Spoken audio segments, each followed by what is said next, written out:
Hello বন্ধুগণ, কি অবস্থা সবার? তো আজকে আমরা দেখবো এই মাছ ধরার বয়াগুলো আসলেই কাজ করে কিনা, এগুলো কি কাজের নাকি অকাজের। চলুন দেখি মাছ ওঠে কিনা। তো এরপর আমরা বয়া রেডি করে বেরিয়ে পড়লাম। এই যে আমার হাতে আছে পাউরুটি, পাউরুটি দিয়ে মাছ ধরবো আমরা আজকে। এই যে আমার ছোট ভাই অলিপ, ও আজকে আমাকে হেল্প করবে সব বিষয়ে। এরপর সোজাসুজি হাঁটতে হাঁটতে সামনে দেখি একটি গরু। এই গরুটা আগের দিন আমার গুঁতো দেওয়ার চেষ্টা করছিল, তো গরু দেখলে আমার একটু ট্যাং ব্যাং করতে ইচ্ছা করে, গরুর সঙ্গে একটু ট্যাং ব্যাং করলাম। তো এরপর শয়তানি করা বাদ দিয়ে চলে গেলাম মাছ ধরার সেই জায়গাটায় যেখানে আমার ভাই অলমোস্ট আমার জন্য ওয়েট করতেছিল। ও এখানে মাছ ধরার ফিশ মিল কি আছে, যেগুলো আসলে অনেক গন্ধযুক্ত খাবার, এবং পাউরুটির মধ্যে যদি আমি এই খাবার দিই তাহলে নাকি মাছ দ্রুতই অ্যাটাক করবে। তো ওর একটু পাউরুটি দিলাম, ও পাউরুটিটা পানির মধ্যে সুন্দর করে ভিজাইলো, ভিজাই উপরে নিয়ে আসলো। আসার পরে দেখি ওই সেই খাবারটা পাউরুটির মধ্যে ঢুকায় ঢুকায় গোল গোল বল বানাচ্ছে। এরপরে আমি একটু টেস্ট করতেছিলাম ওদের মতো করে করার জন্য। এদিকে অডিয়েন্স অনেক বেশি, শিমুলদা এবং সবাই খুব এক্সাইটেড মাছ দেখার জন্য। তো আমিও পাউরুটিটা প্রথমে ভেজানোর পরে সুন্দর করে ফাঁক করলাম। এখন আমি ওইখানে খাবার দিব এর ভিতরে। তো এই হলো সেই গন্ধযুক্ত খাবার, তো সাধারণ মানুষের নাকে দিলে সে ঘাপাত করে বমি করে দেবে। তো এই খাবার খুব কষ্ট করে নাক সাইপে রুটির মধ্যে ঢুকাইয়া আমিও গোল গোল বল বানানোর চেষ্টা করলাম। তো এরপর হাত দিয়ে ঘুরিয়ে ঘুরিয়ে পেঁচাইয়ে পেঁচিয়ে গোল গোল দলার মতো বানাইলাম। দেখলাম ও দলা বানাইয়া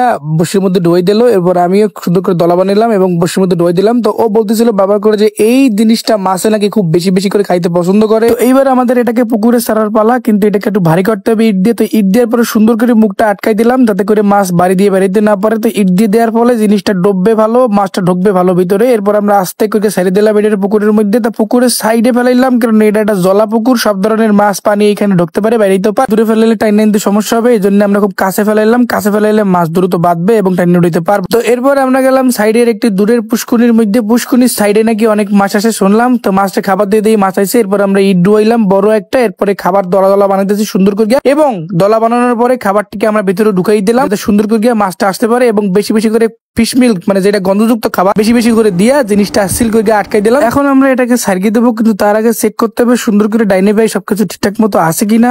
সবকিছু চেক করার পরে এবার আমরা পুষ্করিণীর পাড়ে এটাকে আস্তে করে ডুবাই দিলাম। সুন্দর ডুবে গেছে।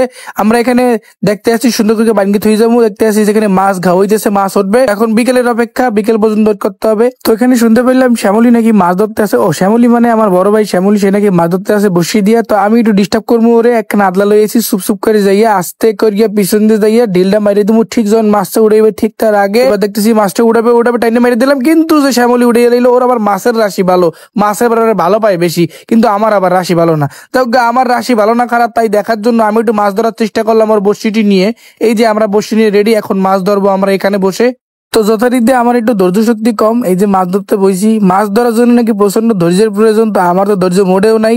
একবার এই পাশ দিয়ে অকুলে নেতে মাছ আর বাদে না, লাস্টে অধৈর্য হইয়া বসিটারে উঠাইয়া কইলাম ভাই এ আমার কাম্য না, তোমার বসি তুমি ধরো, আমি ঘরে যাই। এরপরে সকাল করিয়ে দুপুর, দুপুর করিয়ে বিকাল, এবং বিকাল করিয়ে সন্ধ্যা, সূর্যি মামা ডোবে ডোবে এমন সময় আমরা বালতি নিয়ে চলে যাচ্ছি গেটের দিকে মাছ ধরার উদ্দেশ্যে। তো এই জায়গাটা আসলে অনেক সুন্দর, সানরাইজটা দেখে আমার কক্সবাজারের কথা মনে পড়তেছিল। যাও সে কথা আর মনে না করি। তো এই যে বালতি নিয়ে আমরা এই মেঠো পথ দিয়ে হাঁটতে হাঁটতে যাচ্ছিলাম। এই যে আমার ক্যামেরাম্যান তাড়াতাড়ি পিছন পিছন আসো, এই জায়গাটা অনেক সুন্দর দেখতে, চলো সবাই একসাথে যাই। তো ডানে ভাই ফলো করতে করতে আমরা চলে আসলাম আমাদের সেই জায়গাটায় যেখানে আমরা সেই বয়টা রেখে আসছিলাম, এবং আস্তে আস্তে বয়টা আমি টাইনে উঠাচ্ছিলাম। ভাবছিলাম মনে হয় ভিতরে অনেক মাছ বাঁধছে, যেভাবে লারা খাইতেছে মনে হচ্ছিল অনেক মাছ ভিতরে বাইতে গেছে মনে হয়। অনেক আশা নিয়ে মালটাকে টাইনে উঠে যখন মুখটা খুলে ছাড়লাম দেখিও মাগো ভিতরে তো কিছুই নাই। একখান ইট বাঁধছে আদলা বড় অক্ষান, তার মানে এতে কোনো কাজ হয় নাই। এই বয়টা একেবারে ফাওয়াটা জিনিস। তো যাও মন খারাপ করিয়ে লাভ নাই। এরপরে আমরা বালতি এবং বয়টা লইয়ে হাঁটতে হাঁটতে হাঁটতে হাঁটতে দ্বিতীয় বয়টা যেখানে পাঠাইছি সেখানে গেলাম, এবং যেই দেখি এখানে বোধহয় একটা মাছ বাজছে, মাছের লাভ দেখে মনটা একটু ভালো লাগলো।